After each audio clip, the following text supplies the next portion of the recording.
So, what's up ulit mga Lodi? Yan. So, ito yung ating accessories na Ulanzi for DJI.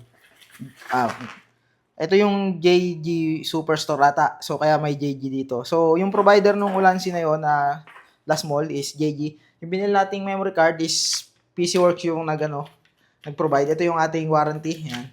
Warranty claim do sa ating memory card. Pero binili natin siya dun sa Samsung last mall. So hopefully talaga ano 'yon. Kasi may mga kasi peke na nabibili tayo.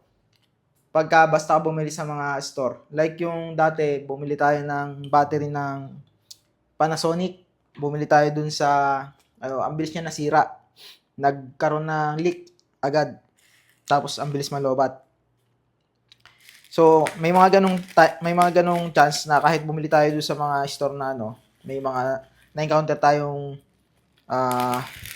fake. So, ito, provided din to ni JG Superstore. Ayan. Kasi meron ditong JG. So, I think yung JG na to yung nagko-control nung mismong store na to. Itong Ulanzi. Tapos, meron pa pala tayong isa pa na i-unbox.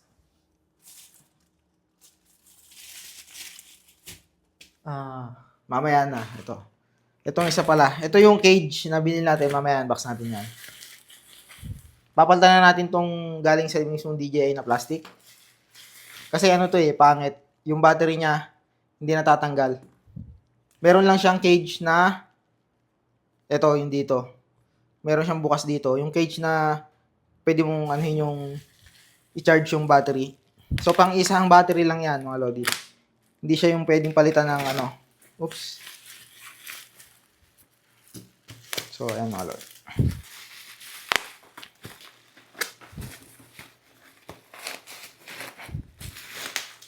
Daming Oops. Kita na naman si natin. Si info. Oh, ganda ng balot makapal yung niya, mga Lodi. Yung safety. Ayan. So madami siyang balot. So safe na safe yung ating package. So given na ito ay puro aluminum, safe pa rin yung package niyan. Tapos meron tayong resibo. Nice. Kudos. JG Superstore. Ayan JG Superstore. So, si JG Superstore nga yung provider nito, mga Lodi. Yan. Yan yung ating Lazada na madalas dyan tayo din nag-o-order eh. So, ito yung Ulanzi. Yung ating unang i-unbox ay yung Ulanzi. Para hindi magasgas yung ating leather. Ulanzi SKU. Ano nga ba nito? Ayan, si Ulanzi R094. Ito, yung ating Ulanzi R094. Ito yung super clamp nila, mga Lodi. So, buksan natin. Maliit lang pala. So, aluminum to eh. Maliit lang pala. What?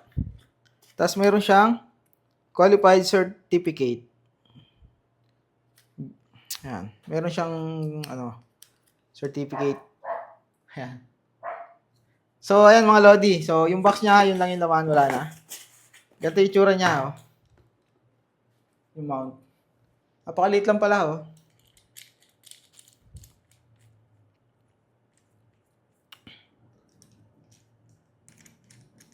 So, ito yung max na bukas niya.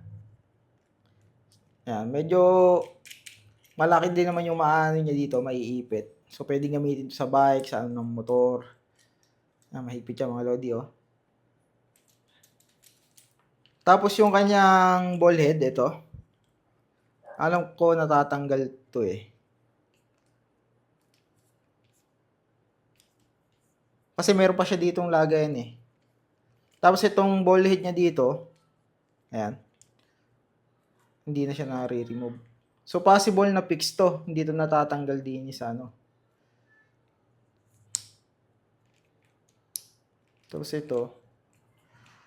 Mukhang naka-fix, mga Lodi. Ayan, naka-fix. Mukhang hindi siya natatanggal. Meron lang siyang extra dito na pwede mong gamitin. Ito. Ayan. Kasi merong nabibili na yung clamp lang. Meron siyang dalawang dito.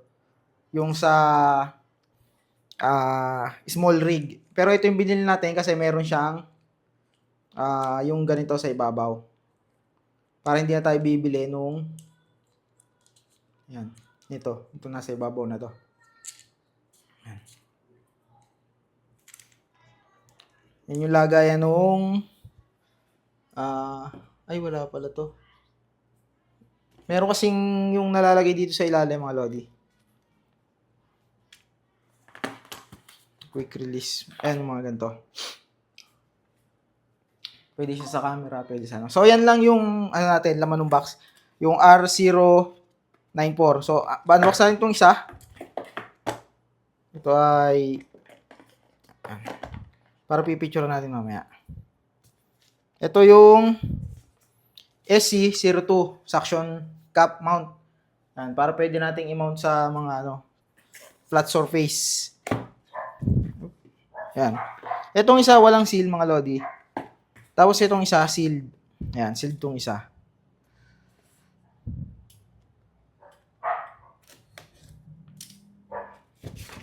Okay yung cutter natin matalas. Ayan, meron siyang libreng bag. Yan mga lodi. Ito yung bag niya. Kasi mabigat to eh. So, ganito pala siya kalaki. Oh, meron ding So, doble-doble yung natin mga lodi. Ito medyo malaki. Tapos meron siyang tag dito. Ano ba to? Plastic? Meron siyang plastic. Rubber sa gitna para hindi dumudulas. Yung quick release mount and so ganito siya kalaki versus nito. Ito pang action cam. Ito pwede sa pero pwede rin to sa DSLR eh. Medyo nga lang. Kasi ito DSLR eh. Yung mga magagana DSLR. Ito malaki. Ang maximum nito ay 3 kg. Ito, hindi ko alam kung anong max nito mga lodi eh. Ito, 3 kg yung rate niya. So, meron siyang quick release. Ayan. Tapos yung kanyang ball head, ito. Tapos meron siya nung lock, ito. Yung lock ng sa mga ulansi tsaka sa small rig. Yung mga ganito. Kaya maganda yung niya. Ayan. So, may lock na. Ito yung tsura niya mga lodi. Tapos, yung suction cup niya, ganito kalaki. So, ayan mga lodi. Ito ay 4 inch, 4.5. Ayan. Hindi ko lang alam kung gaano katagal tong magiging goma nito. Ito daw yung open. So, yung open, gaganto mo ata. Ayan. So, maganda yung niya, yung pagkabakal mga lodi. Aluminum to eh. SC02. Ayan.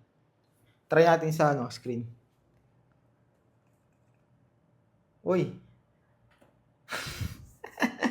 Tingnan natin kung nasira yung screen natin mamaya. Ayan mga lodi, ganito siya kalaki. Yan. So 3 kg yung pwede pala to dito sa surface nitong mga lodi. Ito try natin dito. Nakalat yung ating magagawa pala tayo ng additional video nito pero sa ibang na lang video. Yung mga lodi umaangat Ayan Kita yung gumagalaw to. Tapos yung open niya ito. Yun. Ayan Ay. Yun.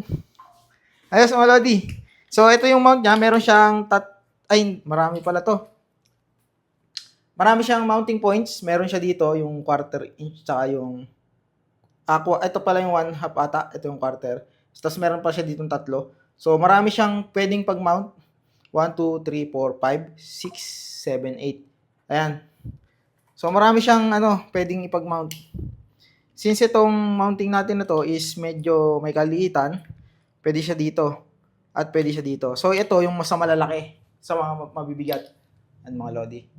Yan, meron siyang malaki dito, malaki dito, malaki dito. Tapos meron siya nung 4 na maliit sa taas. Tapos meron dito sa gilid. Yan, pwede rin yun dyan. So ito yung mga ginagamit sa pag sa kotse. Tapos ito pala, ito yung locking para hindi siya gumagalaw mga lodi. Bawa, ginamit natin siya sa windscreen.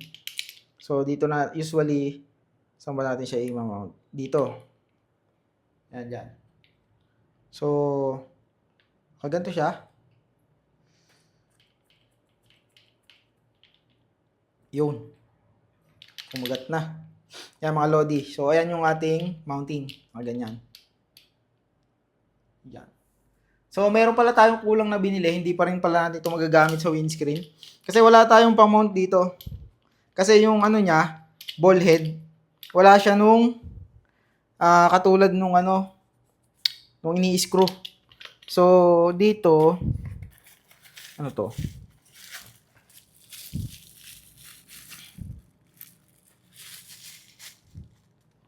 Ayan mga Lodi, meron siya nito. Hindi ko alam kung para saan to. May additional siya na tatlo. Na mount, ay, isa lang pala ito. May additional siyang mounting. Ayan, hindi ko alam kung saan to ginagamit. Tapos meron siyang Allen wrench. Tapos meron siya nung certification. Kaya wala na siyang laman. Ayan, wala na. So, ito yung kanyang laman sa loob. Tingnan natin kung saan ginagamit yung ito. Saan to ginamit? Okay. Pwede pala tong gawin dito. Pang-extend, mga Lodi. So, kung gusto mo ng mas mataas, sa ibabaw siya, ayun o. Ang mangyayari, magiging limited na yung option mo pag inilagay mo to. Kasi sa gitna siya gagamitin. Ito mga Lodi. So, pag nilagay natin to dito sa taas, magiging isa na, mawawala tong dalawa. Ganito na yung mangyayari niya. Saan ba to? Ayan, nakaganto. So, yung threads, ito, nakaganto. Ayan. So, extension, mga Lodi. Hahaba yung screw niya sa loob. Ito. Tapos, ito, wala na. Itong dalawa. Ayan. So, magagamit mo na lang ito. Ayan. So, para hindi siya mawala, ilagay na natin. Pwede naman natin tanggalin later pag ginamit natin. Pero I think hindi naman natin masyado gagamitin tong ibabaw na to.